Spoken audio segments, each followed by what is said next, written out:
la guerrilla del ELN. Si la comparamos con las FARC, esta guerrilla ha sido mucho más pequeña e incluso estuvo con riesgo de ser extinguida en 1973 tras la operación Anorí del entonces presidente ilegítimo Michel Pastrana, que ganó gracias a un robo electoral. Son guerrillas que buscaban un mismo modelo en la teoría, buscaban un régimen socialista a través de un aparato político militar insurgente. Pero de entrada, en sus raíces, encontramos una gran diferencia entre el ELN y las FARC, porque el ELN se inspira particularmente en la Revolución Cubana y en la teoría focalista del Che Guevara, mientras que las FARC tenía como inspiración la Revolución Rusa. Y en ese contexto es importante que analicemos esa figura del Che Guevara, una figura que se ha convertido en icónica para diferentes guerrillas latinoamericanas y movimientos rebeldes. Se preguntarán ustedes por qué un médico que, entre otras cosas, era un médico empírico, porque era más bien un enfermero que tenía conocimientos de medicina, no era un médico profesional, pero tenía buenos conocimientos en medicina, que viene de una familia burguesa y que nace en Argentina, porque un médico como el Che Guevara termina metido en una guerrilla, si era un burgués. Y tiene que ver con el tema de lo que pasaba en Cuba.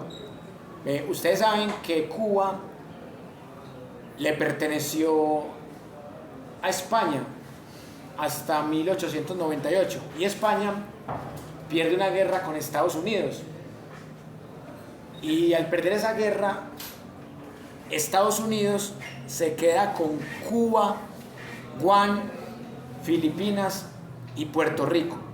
Entonces, literalmente Cuba se convierte en una colonia estadounidense y allí gobiernan una serie de dictadores que son títeres de Estados Unidos. Entonces el Che Guevara conoce un abogado en México llamado Fidel Castro, un abogado que no es socialista, que es nacionalista. Y allí el Che Guevara le plantea la posibilidad a Fidel Castro de hacer una revolución marxista, así que la revolución cubana pues claramente se inspira en la revolución rusa y también en la revolución china. Y el propósito de ellos era montar un gobierno popular. Y al ganar esa guerra,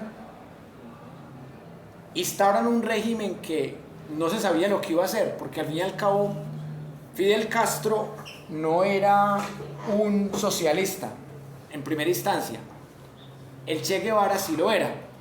Entonces inicialmente Estados Unidos no ve como un problema el hecho que se monte este régimen en Cuba, pero cuando empiezan a haber unas alianzas de Cuba con la Unión Soviética, ahí es cuando Estados Unidos se preocupa y llega el momento de la crisis de los misiles, que casi nos lleva a la Tercera Guerra Mundial. Y al final, la Unión Soviética termina respaldando a Cuba, dándoles petróleo a cambio de caña de azúcar. Y en ese contexto se logra superar la crisis de los misiles, pero seguimos en la Guerra Fría, porque sabíamos que una guerra mundial, y sabemos que una guerra mundial, una tercera guerra mundial, sería el fin de la especie humana perfectamente, porque ya existen armas para acabar con toda la especie humana y con otras especies. Y en esa medida, esta guerrilla nace por unas condiciones históricas muy diferentes a las FARC. Las FARC nacen por un atentado terrorista del Estado, del gobierno de Guillermo León Valencia. En cambio, el ELN nace porque unos jóvenes se van a estudiar a Cuba, unos jóvenes que viven en Bucaramanga, se amañan en Cuba, estudian la Revolución Cubana y se enamoran de la teoría focalista del Che Guevara y se ve qué chévere hacer en Colombia esto que hicieron aquí los cubanos para quitarnos de encima el imperialismo. Entonces, el enemigo es el mismo, pero los métodos son muy diferentes. Pero ellos fracasan con esa teoría focalista, porque realmente es una teoría que no es muy efectiva para un país como Colombia, con las condiciones geográficas que tiene. Y en esa teoría focalista se puede notar que hay unas dinámicas muy interesantes, pero que funcionan en una isla como Cuba. O sea, entonces, ¿cómo? No, si es que apenas lo voy a explicar, todavía no lo he dicho. O sea, la teoría focalista es atacar por focos, es decir, es una táctica militar en donde se reagrupan las tropas y no es tanto una guerrilla móvil, sino que es una guerrilla que va atacando por focos. Pero al no ser una guerrilla tan móvil, los estaban exterminando. Entonces, ellos tienen que abandonar la teoría focalista e implementar una táctica de guerrilla móvil como las FARC. Y ahí ya empiezan a sobrevivir. Y sobre todo porque para 1973, con la Operación Anorí, matan a sus líderes y queda alguien como Gavino. Pero hay otra característica que tiene esta guerrilla, que ellos comparten algo que se llamó la teología de la liberación, que tiene que ver con una reinterpretación de la Biblia y del catolicismo. Entonces, allí pintan a Jesús como un revolucionario, como alguien que ayuda a los pobres. Entonces, mientras que las FARC es una guerrilla de corte soviética, atea, en esta guerrilla hay varios curas, como el cura Camilo Torres, que es un sociólogo que, siguiendo la teología de la liberación, se mete a la organización y en el primer combate lo matan. O sea, el tipo se hubiera quedado mejor rezando porque no era bueno para los militares. En el primer combate, o era muy de malas, que en el primer combate lo matan y quedó en la historia como el cura guerrillero, pero un cura guerrillero que realmente la mayor parte de su vida fue sociólogo y cura, y el tipo duró 4 meses aproximadamente en la guerrilla. Claro, sirvió más como una figura de mártir, pero me da mucha risa porque dicen el cura guerrillero, pero un tipo que era malísimo para lo militar. Pero igual ideológicamente sí lo fue, ¿no? Ah, bueno, ese es el punto. Y esa otra diferencia con las FARC. Esta guerrilla es más intelectual. O sea, obviamente en las FARC también hay intelectuales como Alfonso Cano o como Jacobo Arenas, pero acá abundan más los intelectuales. Empezando porque esta guerrilla la fundaron intelectuales. En ese sentido. ¿Cómo? Tiro fijo, ¿qué tal en ese sentido? No, Tiro Fijo es netamente empírico y militar. Tiro Fijo no era tan intelectual. O sea, la parte más intelectual de las FARC era Alfonso Cano y Jacobo Arenas. En cambio acá, casi todos los militantes o los líderes de esta organización, casi todos eran antropólogos, sociólogos, médicos.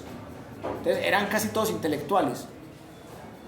Y de hecho los fundadores de la guerrilla son intelectuales que van a estudiar a Cuba. Por eso esta guerrilla ha tenido unos tintes más políticos que militares. Muchos de esta guerrilla empezaron a operar como civiles en las ciudades. O sea, fue una guerrilla más urbana que las FARC desde sus inicios. Y sobre todo en esta época, cuando empieza la época de las milicias, ambas guerrillas tuvieron varias milicias urbanas, pero ya el ELN tenía todo ese andamiaje. Pero también hay algo... Las milicias que se vieron en las comunas de Medellín. Sí, no, y no solamente de Medellín, sino de toda Colombia. Entonces acá encontramos una guerrilla más pequeña que se camufla más entre universidades. Las FARC ha sido una guerrilla más campesina. El ELN y el M-19 se parecen mucho también, o sea, es que la guerrilla más campesina es las FARC, porque el M-19 es la más urbana, que ahorita hablaremos de cómo nace el M-19. El EPL también es muy rural, más allá de que también ha tenido frentes urbanos, las FARC y el EPL son más rurales. El ELN es muy rural, pero tuvo una buena representación urbana. La más urbana sí es, o sí fue el M-19, que ya no existe.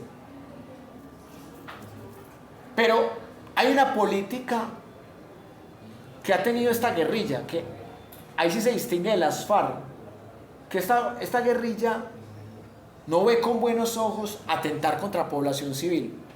En cambio, las FARC desde los 80s sí atacó a la población civil. O sea, nada de masacres a población civil. Esa fue una de las políticas.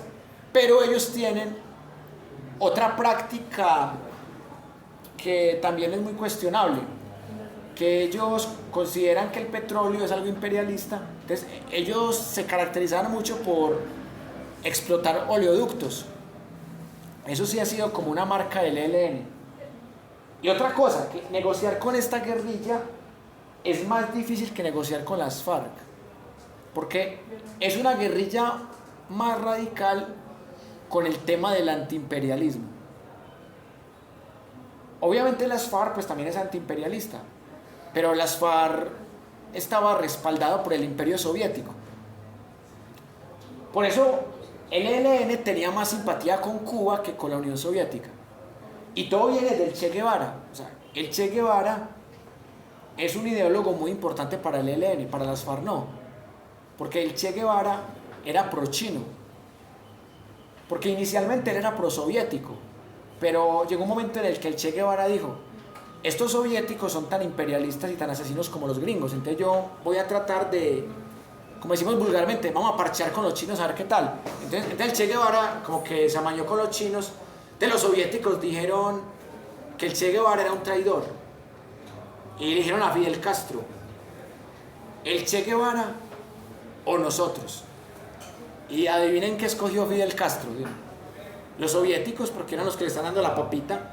Donde el Che Guevara, donde Fidel Castro elija al Che Guevara, hubiesen dejado de ingresar $1 millón anuales a Cuba. Entonces se morían de hambre. Entonces los gringos los tenían bloqueados y perdían a los soviéticos, se quedan sin la papita. Entonces a Fidel Castro le tocó sacrificar al Che Guevara. Entonces, lo mandó para África para que lo mataran por allá. Es que hermano, váyase guerrillero para África, a una misión. Y el Che Guevara le encantaba ser guerrillero, más allá de que ya había sido ministro de Fidel Castro. Entre otras cosas, el Che Guevara fue ministro por un tema de sordera, porque Fidel Castro preguntó: ¿quién es economista? Y el Che Guevara entendió comunista, y él dijo: yo. Es que bueno, tú usted va a ser el ministro de Economía. Es que ¿cómo así? ¿Cómo así que el ministro de Economía si yo no soy economista?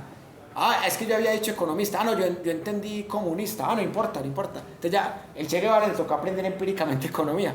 Y no le fue tan mal. Para ser un economista empírico no le fue tan mal. Pero al Che Guevara le gustaba dar plomo. O sea, esa es la realidad. Y era genocida también. O sea, es otra realidad. Hay gente que dice que no, que el Che Guevara era muy bueno. No, era un genocida. Pero era un genocida antiimperialista. Pero era pro-chino. Y China también era un imperio. Era antiimperialista. Pero el Che Guevara fue muy atrevido porque se enfrentó a los dos imperios, al imperio soviético y al imperio gringo. Y al final los dos imperios lo mataron, porque como en África, cuando él llegó a hacer una revolución, vio un montón de borrachos y de chamanes, él dijo: no, esto aquí no hay nada que hacer, me voy para Argentina. Entonces Fidel Castro le tendió una trampa, le dijo: no te vayas para Argentina, que allá no hay un gobierno tan hostil con nosotros. Vete para Bolivia, que hay un régimen de extrema derecha que apoya a la CIA. Y haz la revolución que allá el Partido Comunista Boliviano te apoya. Y cuando llegó el Che Guevara a Bolivia, el Partido Comunista Boliviano le dio la espalda. Y terminó solo en el bosque con unos mercenarios chinos. Y allá lo cogieron los del gobierno boliviano y lo empezaron a torturar para sacarle información. Y la CIA dio la orden de no matarlo para torturarlo al máximo, para poder sacarle la información de Fidel Castro. Y Che Guevara no quería dar ninguna información, a pesar de que Fidel Castro lo había traicionado, aunque el Che Guevara pareciera que no lo interpretó como que Fidel Castro me traicionó, sino que el que me traicionó fue el Partido Comunista Boliviano. Y al gobierno boliviano se le fue la mano. Se le fue la mano no solamente porque le cortaron la mano al Che Guevara, sino porque lo mataron. Y llegaron los de la CIA. Ey, ¿cómo así que mataron al Che Guevara? Esa no era la orden. Desobedecieron a la CIA. Y eso le costó bastante al presidente boliviano. Y le mandaron la mano a Fidel Castro. Dice que para meterle terrorismo a Fidel Castro. Entonces dice Fidel Castro, esos sí son huevones. Y yo fui el que lo mandé allá para que lo mataran.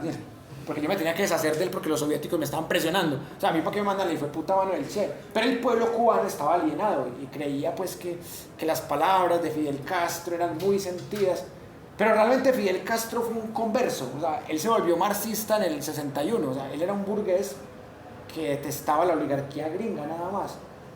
Y también está la teoría conspirativa de que Fidel Castro nunca fue marxista. Solo utilizó el marxismo para poder configurar una dictadura en Cuba. Y eso también se presta para el debate. El hecho fue que el Che Guevara se volvió un mártir. Se volvió un mártir de todas las guerrillas, pero sobre todo del ELN, porque era un gran ideólogo para el ELN. Y claramente pues el ELN también respetaba a Fidel Castro, porque es que esas teorías que hemos leído últimamente, en donde se interpreta que Fidel Castro lo traicionó, pero también se entiende que Fidel Castro le tocó escoger. Y era mejor sacrificar al Che Guevara que sacrificar a todo el pueblo cubano. Pues uno entiende también en ese aspecto la postura de Fidel Castro. Pero esta guerrilla se construyó con unas bases muy diferentes a las FARC. Pero cuando llegamos a los 80s, esta guerrilla cayó a lo mismo, empezó a cobrar de vacuna a los narcotraficantes. O sea, esta guerrilla terminó financiándose con esto, y más porque el régimen cubano tampoco le iba a financiar toda la vida. Es un caso atípico entonces de la conformación de una guerrilla porque pues es una guerrilla creyente. Eso no es muy común entre Exacto, es la única guerrilla católica, de las 4 y de todas las que hubo en Colombia, es la única guerrilla católica que tuvo sacerdotes, varios sacerdotes como jefes. ¿El Che Guevara era ateo? Sí, sino que esta guerrilla tuvo una inspiración en un movimiento de la iglesia que se llamó la teología de la liberación, que es el catolicismo de izquierda o el catolicismo progresista, que de ahí vienen varios sacerdotes que son guadalupanos. Exacto, y por eso era que esta guerrilla chocaba con las otras, porque esta guerrilla no atacaba a la iglesia católica, esta sí. O sea, esos decían que la iglesia católica era producto de la oligarquía burguesa y que era feudalista. En cambio, estos consideraban que la iglesia católica tenía una parte buena, que era la parte de la teología de la liberación, los curas de izquierda, que todavía los hay. Entonces, en entrada, por eso estas guerrillas nunca se unieron, porque tenían diferencias filosóficas, diferencias metodológicas. Y esta guerrilla también tuvo una disidencia, que se llamó Corriente de Renovación Socialista. Y esa disidencia nace a partir del tema del narcotráfico, porque ellos vieron que era muy difícil financiarse de otra manera, pero ellos dijeron, hay que buscar otras formas de financiación. Entonces, ahí nacen disidencias, pero esa corriente de renovación socialista pues termina siendo un proceso de paz con César Gaviria. Pero acá hay algo clave, que en esta organización pesa más lo político, lo intelectual que lo militar. En cambio aquí, en las FARC, pesa más lo económico y lo militar. Entonces son dos guerrillas muy diferentes. Por eso esta guerrilla no se ganó tanto odio del pueblo. Sin embargo, cuando llegó el uribismo tuvo algo muy impactante de la retórica. O sea, el uribismo le hizo creer al pueblo colombiano, en su mayoría, que todas estas guerrillas eran igual de terroristas. Entonces ahí es donde quedaron todas desacreditadas, porque las FARC cometió excesivamente errores. y esto lo usaron como forma de la mal llamada seguridad democrática. A todos estos los trataron de terroristas. Y para que un grupo sea considerado terrorista, pues debe violar el derecho internacional humanitario. Así de sencillo. Y luego lo que llamarían el Estatuto de Roma, lo que rige a la Corte Penal Internacional. Por ejemplo, si una guerrilla mata a civiles, ya automáticamente se convierte en una guerrilla terrorista si mata a civiles. Por ejemplo, si la guerrilla no mata a civiles, sino que solamente se enfrenta de tú a tú con otros ejércitos o con paramilitares, esa guerrilla no se considera terrorista porque no está violando el derecho internacional humanitario. O sea, hasta la guerra tiene unas normas. Por eso es más fácil indultar una guerrilla de estas que una guerrilla como esta, porque esta guerrilla sí empezó a atentar contra población civil. Pero la retórica uribista logró convencer a parte del pueblo que todo esto era lo mismo. ¿Verdad? Que dicen que Petro es el presidente de las FARC, cuando Petro nunca tuvo que ver con las FARC. Incluso Petro en una conferencia lo reconoció, que estuvo más cerquita de matarlo las FARC que el mismo ejército o que los mismos paramilitares. O sea, que Petro fue objetivo militar de las FARC, porque algunos lo veían como un infiltrado. Empezando porque a Petro le gusta el capitalismo. O sea, desde que Petro era guerrillero, a Petro le gusta el capitalismo. Lo que no le gusta a Petro es la corrupción que hay en los sistemas, sea en el socialismo, en el capitalismo, en el feudalismo. Te decían, este debe ser un infiltrado de la derecha. ¿Cómo así que le gusta el capitalismo? Este tipo es un infiltrado, vamos a matarlo. Entonces, o sea, Petro fue objetivo militar de las FARC. En los 90, o sea, cuando ya Petro estaba desmovilizado, las FARC trataron de matar a Petro, porque decían, esto es un infiltrado, esto no es ningún como no es marxista, a Petro le tienen bronca porque no es marxista. Lo que pasó fue que con el pasar de los años, ya la guerrilla de las FARC se fue desradicalizando, porque cuando murió Tiro Fijo y cuando mataron al Mono Jojoy, la guerrilla quedó en manos de personajes como Alfonso Cano, que Alfonso Cano era un antropólogo, era un tipo más intelectual, y allí ya dejaron de crear teorías conspirativas o de decir que los del M-19 eran malos o que los del EPL eran paramilitares, porque ahorita vamos a hablar de la guerra en los 90 que hubo entre las FARC y el EPL, una guerra que aprovecharon los paramilitares para crecer y para exterminarlos a ambos, o a sectores de ambos más bien, porque ahorita vamos a hablar del EPL, que es la tercera gran guerrilla que vale la pena estudiar. Pero ¿qué podríamos concluir? Que cada guerrilla hay que estudiarla en su particularidad, y cada guerrillero también, porque no es lo mismo un guerrillero que se enfrenta a plomo con un soldado a un guerrillero que secuestra población civil, que les pone minas quiebrapatas, que los tortura, que viola, porque en estas guerrillas también hay muchos violadores. Hay un libro por ahí que sacó el Centro Nacional de Memoria Histórica de mujeres que han sido víctimas de violadores de las FARC. Había violencia que hoy día la llaman basada en razones de género. Entonces, o sea, no es lo mismo un guerrillero que comete crímenes de lesa humanidad a un guerrillero que cumple tareas más políticas, o a un guerrillero que simplemente se enfrenta en combates con otros actores armados. Son escenarios muy diferentes, y eso son los matices que hay que aclarar.